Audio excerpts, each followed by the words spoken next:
ఆ ఇశ్రాయేలీలు కేవలము మనలాగా, మనకి వాళ్ళకి చాలా వ్యత్యాసం ఉంటది. మన అవసరాలు తీర్చుకోవడానికి మనం ప్రార్థన చేస్తాం. మన అవసరాలు, ప్రార్థన అనగానే ఏంటి, నాకేదో అవసరత ఉంది, నేను దేవుని దగ్గరికి వెళ్ళి ప్రార్థన చేయాలి, ఆయన నా ప్రార్థన అవసరతలు తీరుస్తారు. కానీ దేవుని ప్రజలైనటువంటి ఇశ్రాయేలీలలో ప్రార్థన అనంటే అది చాలా ప్రాముఖ్యమైన విషయం.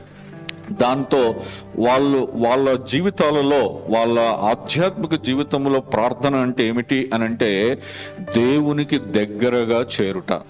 చెప్పండి, దేవునికి ప్రార్థన అంటే దేవునికి దగ్గరగా చేరుట.